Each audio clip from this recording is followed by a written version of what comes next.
the recording, and I'm doing this thing, and now you're up. Thanks. Okay, great.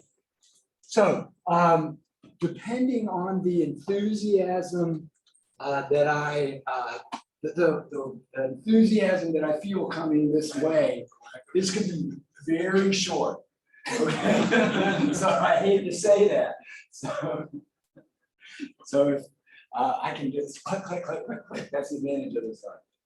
No, but we've been talking about linear programming bounds in Euclidean space, and we've talked a little bit about maybe on the sphere, but really these methods were developed by the coding theory community in the 60s, in the 70s and 80s, and I was in 1 year.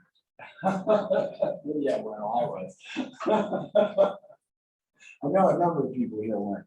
So these are classical things, and the ideas from that were then moved in Euclidean space, particularly by hidden coding and known Elkins for packing bounds.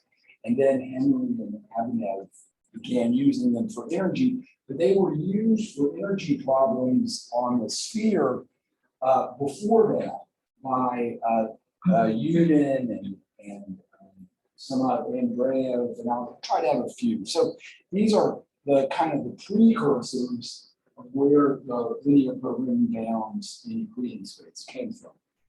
There are a lot of kind of simple things. Alex is going to do some more examples in the second part of the lecture, because I'm just going to do 1 hour or 50 minutes, or even less if you kind of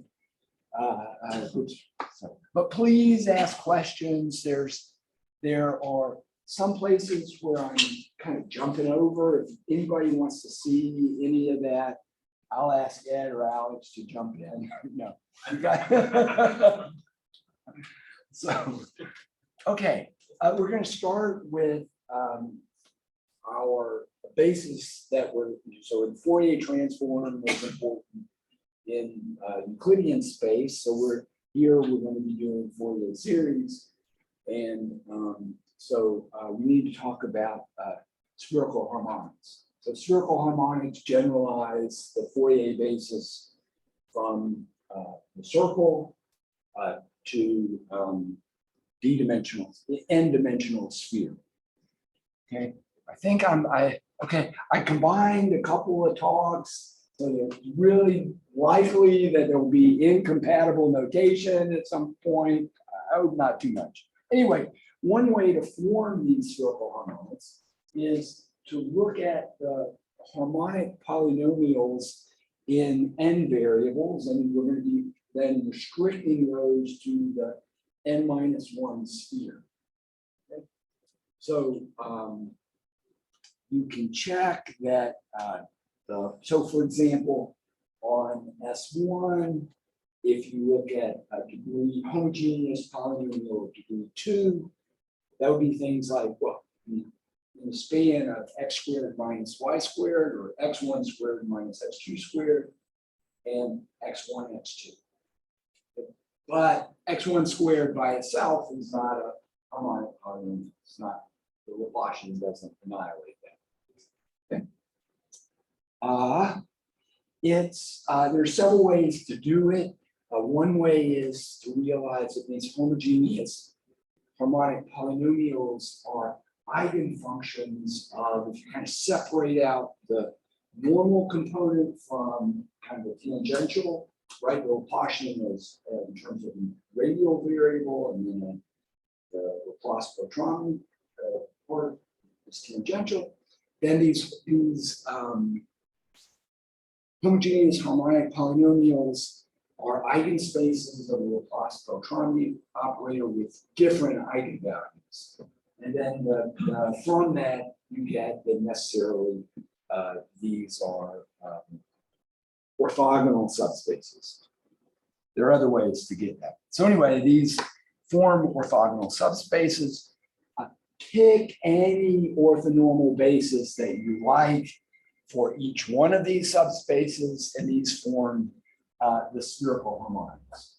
So spherical harmonics Y, K, J So the K is the degree of the homogeneous polynomial space, and then the J is just however many there are. It's not hard to count them. Okay, well, yeah, there's the RKN, it's the formula that works most of the time.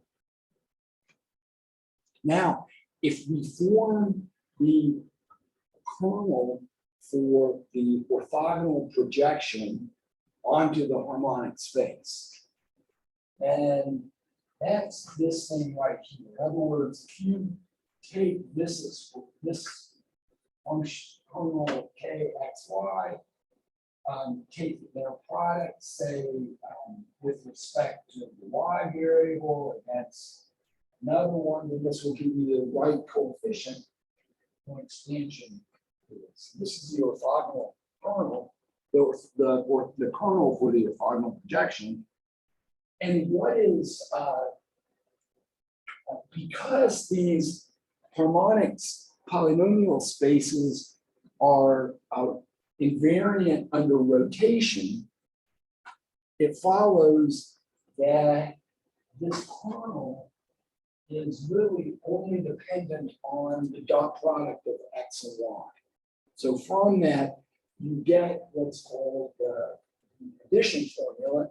And for me, this is the right way to define the Gegenbauer polynomial. So you can show that this kernel, this sum only depends on the inner product, which we're going to introduce a new variable for, and that because these are themselves polynomials in the coefficients, that P then is now a polynomial in T. There are a couple of things that will, with this particular choice of normalization, if you put in X equals Y, that says T is 1, and then you integrate this over you get the square of these, you integrate them because they've been normalized, you get that PK, these things evaluated on this one. So our normalization just chooses that will be convenient later on. The second thing is because of the symmetry, for all dimensions n, you get that, oh, crap. This is supposed to be a T right here. So you get that P, okay, so there's my first, this is supposed to be, so because of the symmetry of this, P1 n of T is always T.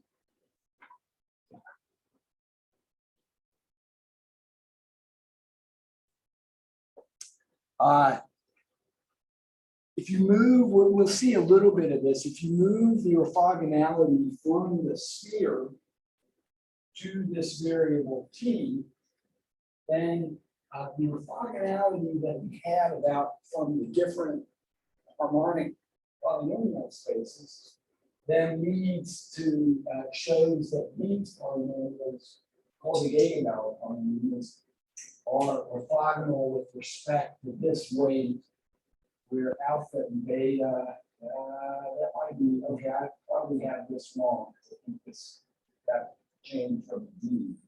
I think this is n minus 2, okay, whatever. There's a weight that's associated with the orthogonality that's coming from moving from integration on the sphere to integration over T. Now, for us, what's important about one of the consequences of the addition formula is that the Gegenbauer polynomials form a positive semi-definite kernel. Okay, and so one of the applications for us is that if we sum over X and Y in omega n, and now we're not, and this usually in energy problems will exclude X equals Y. Here we're doing the full sum. Then what you get is that the sum of the squares. So this becomes an SOS type sum. Yes, go ahead. What's that? Oh, I'm sorry. Okay. So yeah, a spherical code is just, since this comes from coding theory, just means a finite configuration of points. And so there will be some places where instead of omega n, which we kind of generically use to mean n points on some set, there'll be a capital C. But in the coding theory community, they would refer to that as a spherical code. Just, yeah.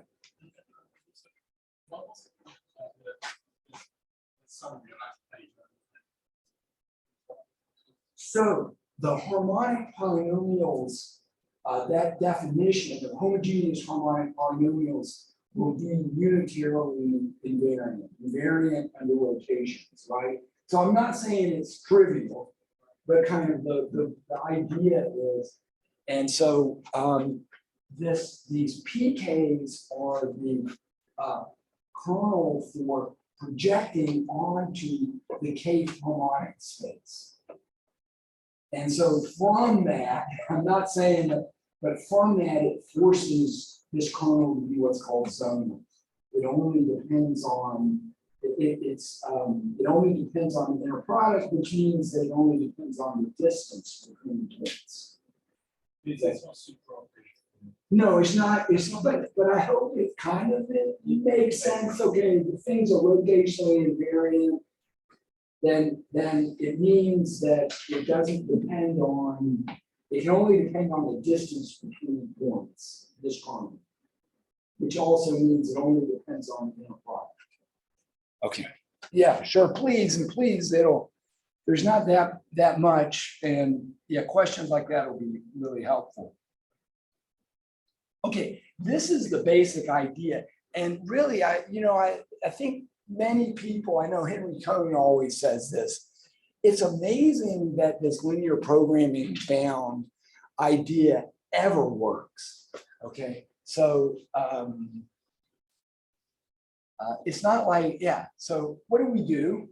Okay, so first of all, we want to replace our problem. So suppose we have, I think this was a potential H, and we want to prove things about the optimality of some code, or at least get bounds on what is possible for that cardinality and that H.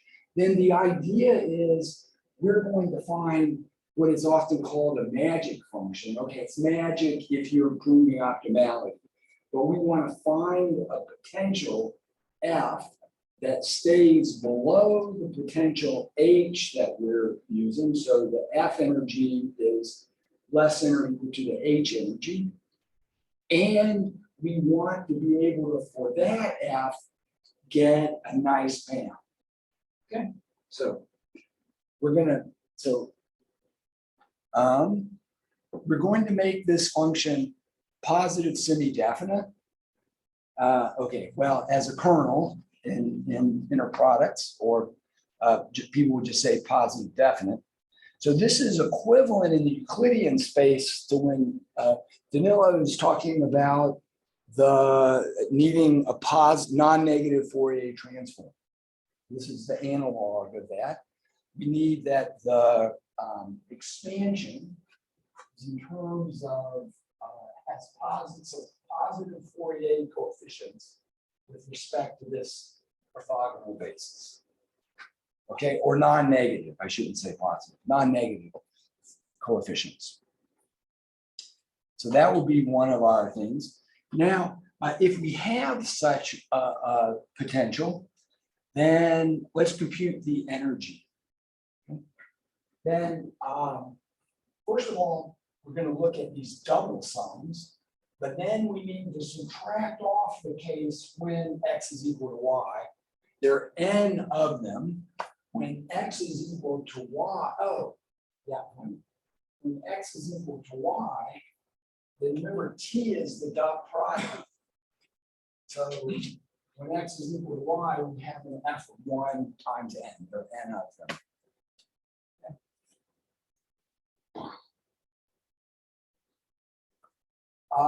Substituting in the expansion for F. And right now, not worrying about, okay, so interchanging, usually these are polynomials that we'll deal with, so these are finite sums. If they're not finite sums, there's a slight but not hard thing to consider here. The PKs are all themselves bounded by the value at 1. They're all valid, so convergence is uniform and absolute. I don't really want to. We'll be only doing polynomials, so the finite sums. This term is the kth moment of this that we talked about last time. This term right here is bigger than or equal to 0 by the addition formula. This is the sum of squares object. So for each k, this thing is bigger than or equal to 0. And fk is bigger than or equal to 0. And notice that, okay, the 0th moment, well, that's just n squared, okay, because pk, because p0 is just 1. Okay. And then we do a double sum, there are n squared terms, so the 0th term, f is f0 n squared. And then that part doesn't depend on the code. All the other moments do depend on the code. We're going to throw them all away. So we've thrown away anything that depends on the code. I mean, this is a crazy idea. It can never work, right? Okay, so from here to here, we've thrown away all of these terms except for 0. And then we still have this term we had to subtract off because of the diagonals. So we can rewrite this like this, okay? So we have f0 n squared, the first term here, minus this term that turned it back into. Now, f0 is, since this is an orthogonal expansion, f0 is essentially the integral of f against p0, which is just the 1. Okay, so f0 is an integral. And then we have f of 1. So, okay, so let me go to the next slide. So what we get is we've got, since this right-hand side doesn't depend on the code at all, we get a lower bound for, this is a lower bound for the minimal energy. Okay. So this n squared f0 minus f1 over n is, okay, so this is, so we've got an energy that's f of 4. So h is, we're interested in this energy. It's going to be bounded below by any f that we can find that satisfies our two conditions. F has to stay less than or equal to h, and it has to have a non-negative expansion in terms of the data. And we'll say that the admissible such f's are this a and h. And the only way we get equality is if everything we threw away is 0. And also, when we go from here to here, we have to make sure that all of the values where in the code, h and f have to agree with. Otherwise, we've got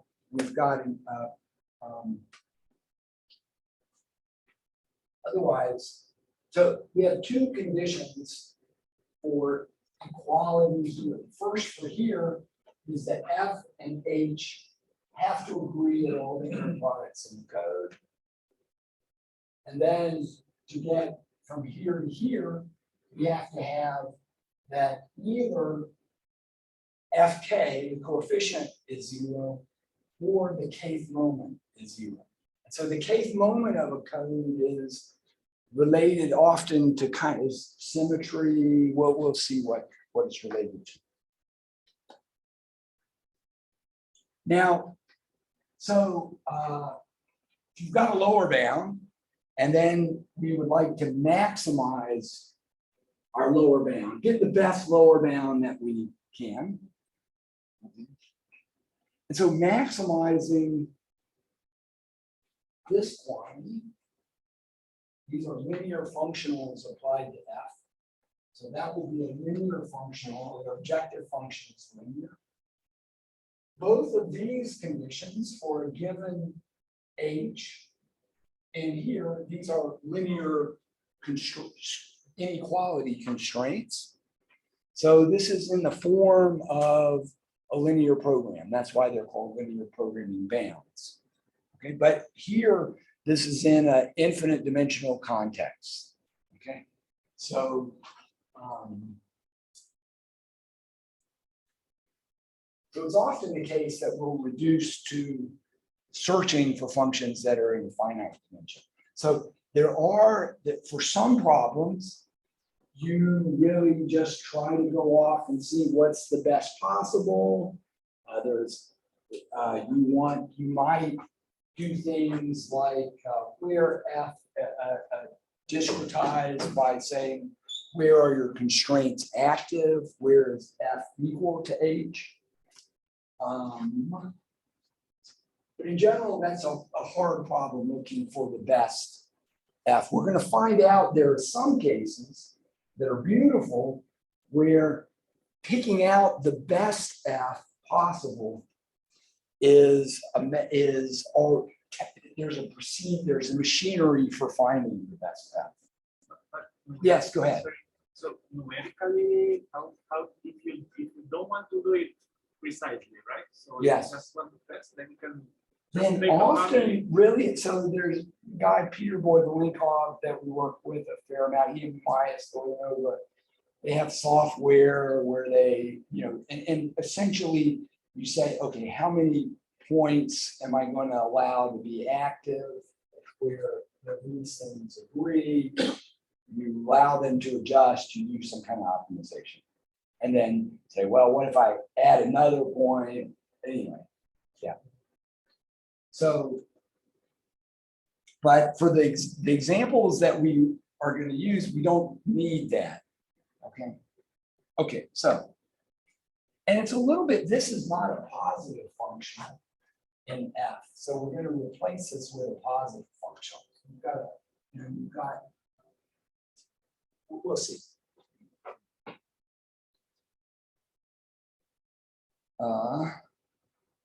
Okay, yeah. So often it's useful to restrict to some subspace lambda. Ooh, crap, what happened here? Sorry. Okay, maybe this, okay, I think this will work. Let's see. Let's make sure I didn't leave a slide out. Okay, maybe not. I think it'll work. Okay, sorry, I think these got a little out of order. Okay, let's do an example. Okay. And so we're going to prove the optimality of the simplex on, and so we have n plus 1 point, n plus 1 points on Sn minus 1. And let's prove that this is universally optimal code. There's a couple of things. So to note, okay, so I did get this one right, where P1 is always P1 is always just like that. And then the other thing that's important is that if here's I've got a C, yeah, right. So here, if I sum these points, the centroid of a simplex is easy to see as the origin. Okay. Now, from that, we can compute all the inner products. There's only 2 inner products that occur in the simplex. So it's when you take the inner product of a point with itself, you get 1. And then the inner product of a point with any other point is something else. We can use this to compute what that something else is. So in other words, if I take this X and C and then dot it with any one of the points in the code, then what happens? Well, this occurs once, so I get 1. And then all the other dot products are the same value. I'll call that alpha, and there are n of them. And then since this guy is 0, this has to be 0, so it's easy to compute that alpha is minus 1 over n. Okay, so that's the only other, and that's the only value that, so what we're going to need to do is, if we've got our function h,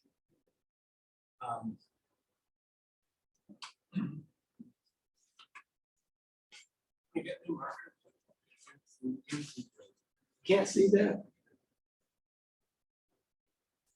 What do we have? The green ones, I think, are not good. I'll try it. I'll try it. Oh, maybe that's. Okay, well, I'll tell you what. I've got the graph here. Okay. Here's minus 1 over n. I don't remember what n was. Okay. This is h. Oh, and I should have done this. I'm sorry. I think somehow. So the distance between 2 points on the sphere is x squared minus plus y squared minus 2x dot y, which is, in our language, these are each 1. So 2 minus 2t squared, 2t. Okay, right? And so I don't know why this, as I was cutting slides, I must have cut this one accidentally. What? In your talk, I know, but that was a while ago. We had many talks since then. So the point is that if you have a completely monotone function of distance squared, so if you have a completely monotone function of this, something like a Gaussian. So right, the Gaussian is a completely monotone function of distance squared, and it's kind of like the poster child. In fact, if you get, everything, every other such function is in the positive cone of those. But when you think about this guy, then this turns into the complete monotonicity that means that if f is completely monotone, so you get f, and then you write this, and I'm sorry, this is g of t is this guy, then g is absolutely monotone. So now if all the derivatives of f oscillate, then all the derivatives of g are going to be non-negative. So we've turned our problem from completely monotone functions of distance squared into absolutely monotone functions. I guess I should make this h in our language. Absolutely monotone functions of the inner product. Okay.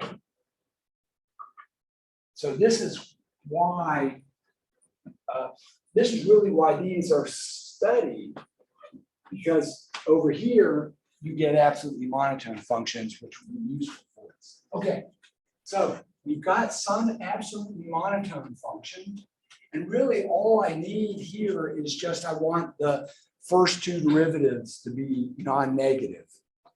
Okay, so increasing and convex is fine.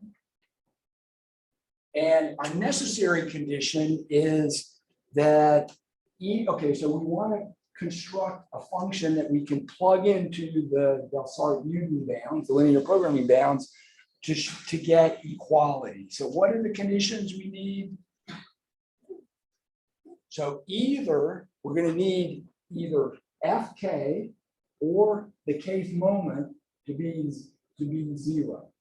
So our first moment is 0. So this condition tells us that our first moment is 0. So we can use a linear polynomial. Okay. So back in this part,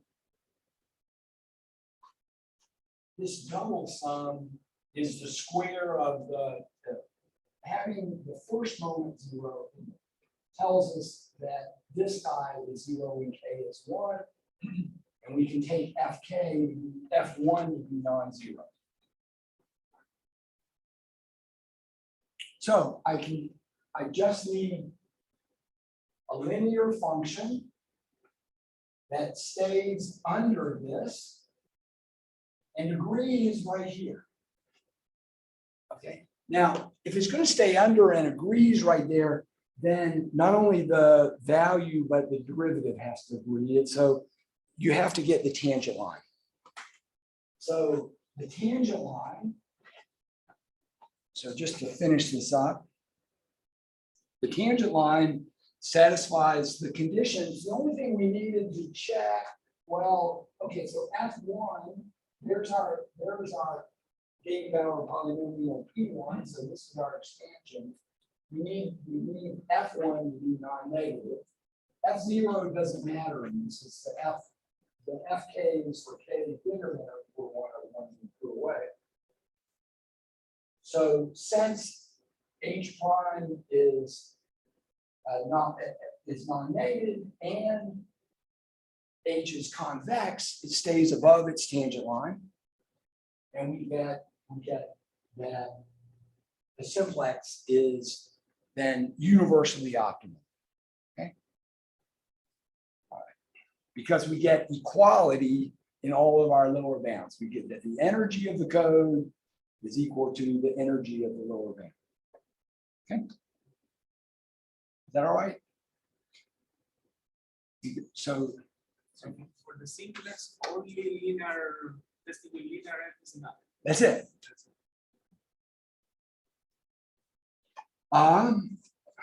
Okay. Oh, this was a slide I was supposed to get rid of. Okay, here is a little bit of history. I don't want to spend a lot of time on this, but so just to these kinds of methods for energy were the cross polytope means you take just the unit vectors, the canonical unit vectors, and plus and minus. So in 2 dimensions, there'd be 4 of them, plus 1, 0, minus 1, 0, plus 0, 1, minus 1. So that's called a cross polytope. And Hardin and Kalushoff proved that this was optimal for large class of potential. Right now, I'm forgetting what they are. The icosahedron, I think Alex is going to do that in the second hour. Andreev produced a function for particularly, this was kind of before this universal optimality kind of structure was thought about for particular potentials, including the logarithmic and the Newtonian or harmonic potential. So this would have been 1 over R potential would be in R3. So but this was with linear programming bounds? Yes. Yeah, using the machine. So most of these bounds, I should have done that as well. The same idea if you have a hard potential. So in the inner product world, a hard disk potential would mean that H is infinite when the inner products are above some critical value and is 0 out here. And so then our bound is to find polynomials that do something like that. Okay, and so you can, the way we would think of it is we would turn the energy problem into a packing problem, but this polynomial coding theory was, people were always looking for these kind of functions. And Hardin says, oh, we can look at it, this is really about these double sums. We can look at energy problems. These are some of the interesting ones, the icosahedron. If you take the E8 lattice, which we've heard about, and take the minimal vectors, minimal length vectors there, you get, there are 240 points in that inner shell, and they have a lot of symmetry that's inherited from the full lattice. And that's called at some point the Korkin-Zoltara lattice, but it's not really a lattice, it's the inner shell. It's points on the sphere. There are 240 of them, and they did this for kind of these cases of the least potentials. This would be the sum of distances. This would be the logarithm kernel, and this would be the Newtonian, the Coulomb potential. Why is there? Oh, no, it's not Coulomb potential. Sorry, go ahead. What? Like, why do they get only few potentials if this is like a universal? Well, so there wasn't this machinery. It really, this is the machinery of, so that this came, this Cohen and Kumar kind of are relying on a fair amount, especially Levenstein kind of stuff for universal optimality on the sphere. But it wasn't that was meant there. They recognized that this machinery worked for this bigger class of functions. Okay, so in theory, the So- same group is going to extend for these cases. Yes. So it For extends to- yes, I think for all of them. So by historical technical problems, they Yes. get it, but the same technique will give universal optimality. Yes, Sure. exactly.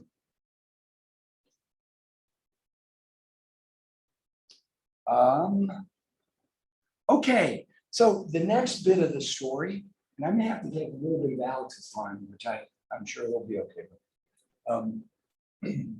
But let me know when the break is coming, and Yeah, so it's in 5 minutes more, something like that. okay, because we start in late. okay, great. Then we wanted, there's one way to adapt this is through, sometimes we can use what's called a quadrature rule. And we'll see that sharp codes are related to quadrature rules. And so F0, that part of the functional, is a integral. And the quadrature rule just says, okay, you're approximating some kind of integral that's exact for some class if it exactly gives you the right answer for that. So here, we'll say that we have a 1/n, so a 1/n quadrature rule means that one of our nodes is going to be 1, and the weight in this quadrature rule, we're taking a linear, linear combination of the values at 1 and then these alpha i's. The weight here is 1/n. We call that a 1/n quadrature.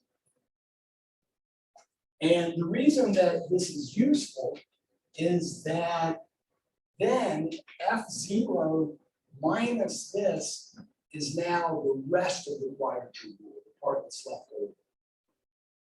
And we'll be interested in the case where these have positive weights, so that this now is a positive functional on the F.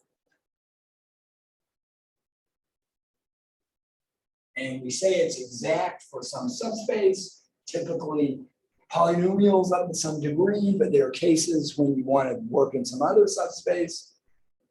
like the 600 cell has got its own little story. Then we'll say if this holds exactly for functions in there, well, that's a 1/n quadrature. And maybe I can just do this, and then that might be a good point for the break. And then Alex and I can kind of decide what to do. Okay. So if we have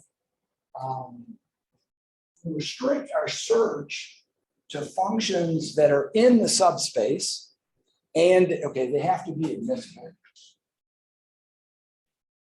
Then you get that these guys are, of course, this is the bound that we get now for functions f in that subspace. This one is the part of this thing in parentheses is the part of the quadrature rule that's left over without the f one over f.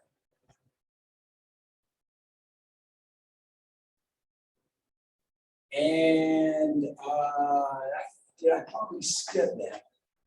This is the maximum of these lower bounds. This is the maximum that we can do.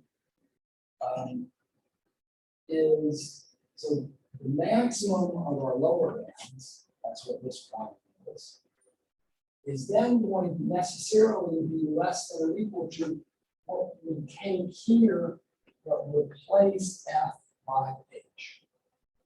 So this, I'm sorry, this is the best that we can do in an ambit.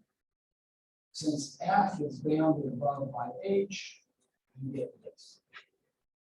Now, if you can find an f in the subspace that interpolates h at these values, then summing over these things, then this will be in there, and we get that in fact the best bound in that subspace is given by this interpolator. Okay.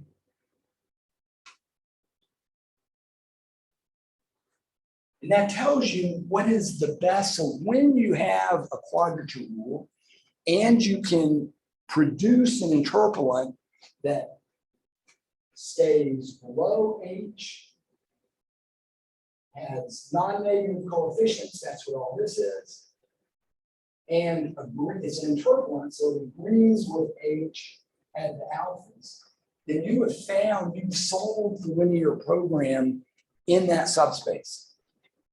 So that interpolant, that guy, is the best guy in lambda. You can't do better in lambda when you restrict. Okay. We'll refer to something as a universal lower bound space if it does that, because that's the kind of space where you don't need to do a computer program to search, you just boom. I'll stop there, and then I'll ask Alex if he wants to kind of do the rest of this, or yeah, because that would be great. Alex? Next. Okay. Are there any questions? I'll go back.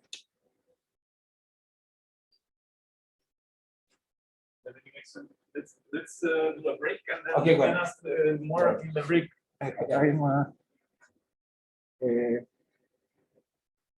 Maybe I do a pause. No, let me check Alex to see.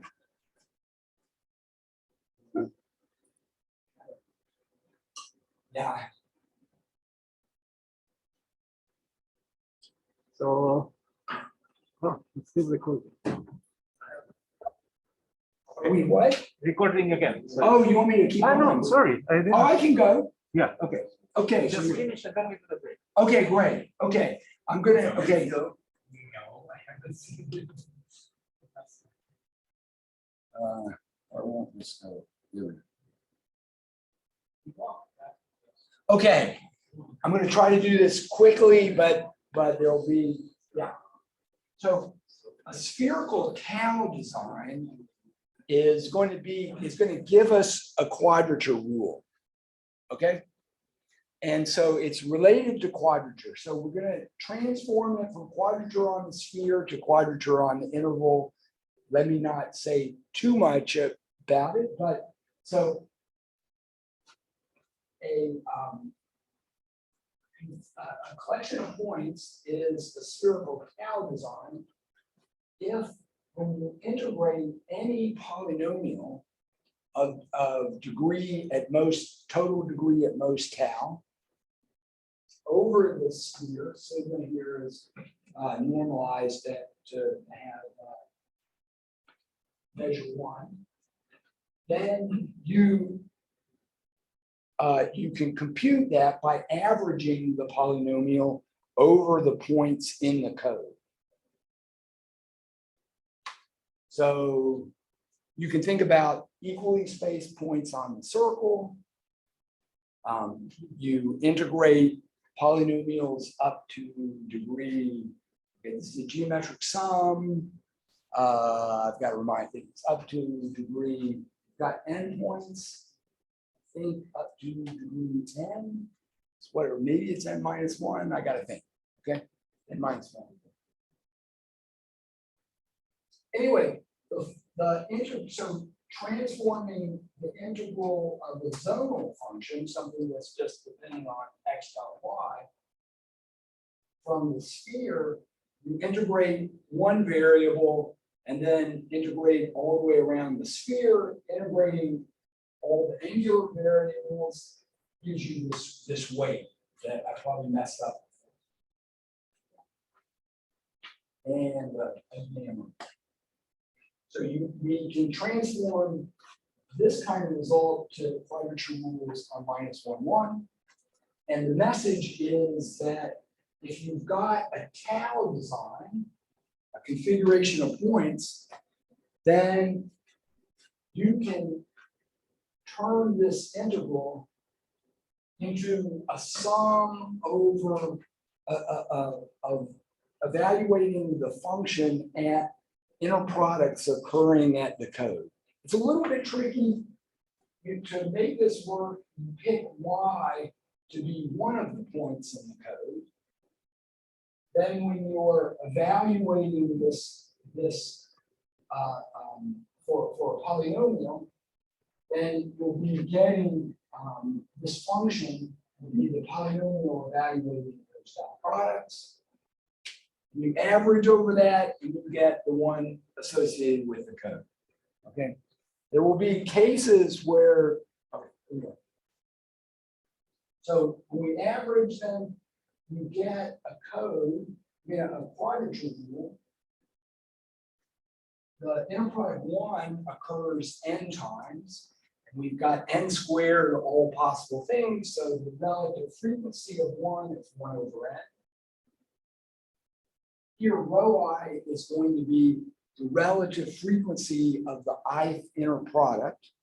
So the number, when you take the n squared inner products, what fraction of them have a value alpha I? And this condition turns into this quadrature rule. So when you have a tau design, there's a quadrature rule on -1,1 that's available to us. And here, we're going to have interpolation conditions at these inner products that are occurring in order to get a tight band. So,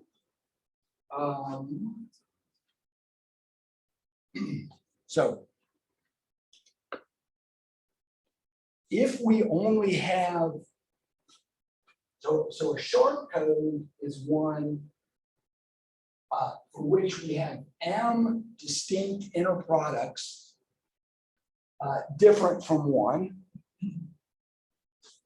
and it's a spherical 2n minus 1 design. And let me just kind of, this is going to be matching the number of degrees of freedom. Since it's a, oh, I should have said this. if it's a tau design and you pick a polynomial of degree less than or equal to tau, then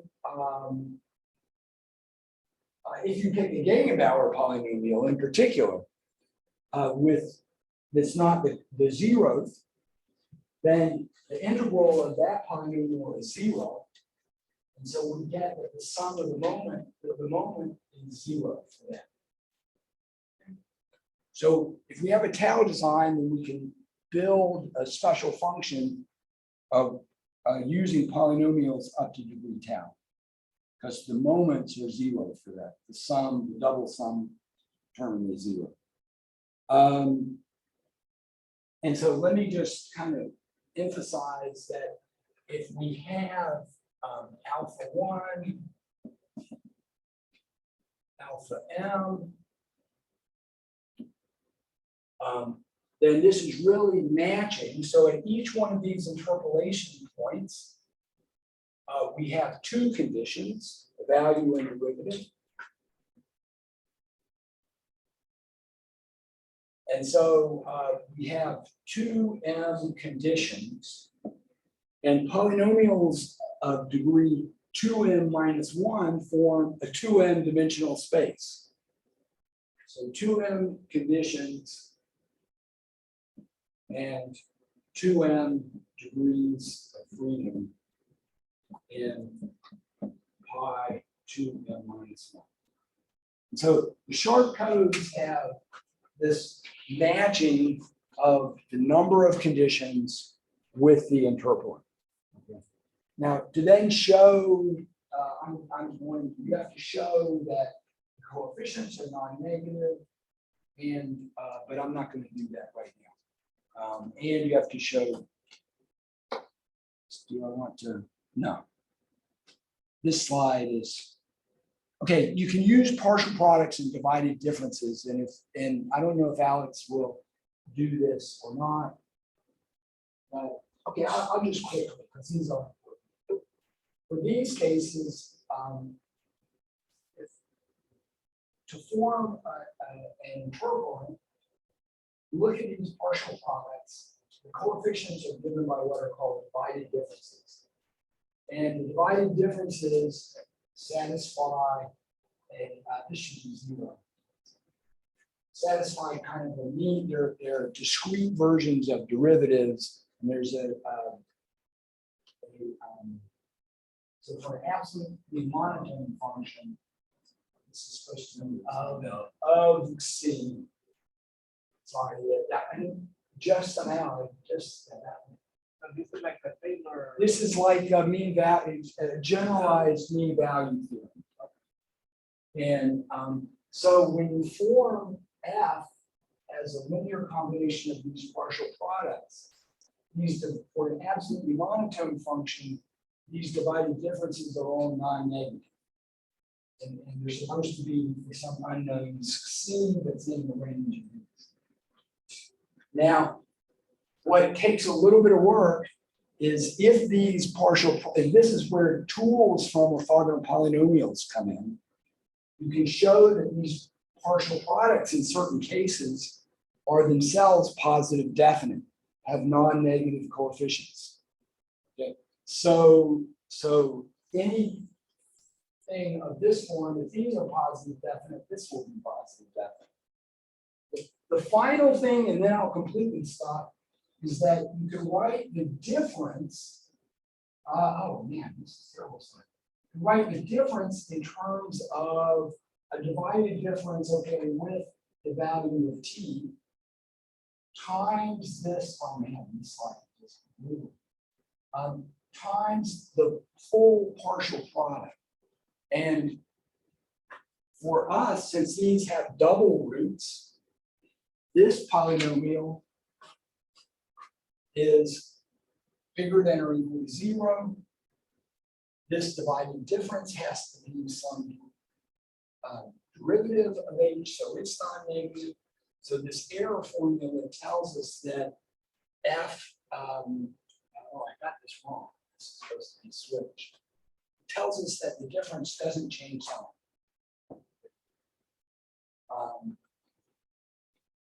And so then you can, then you don't, so it does take some extra work to get these holds for a big class of functions, not just for a single function. Okay, so yeah, okay, I'll stop there. I'll definitely stop. So before scaring us completely off. What? You're stopping before we are getting scared of the complication.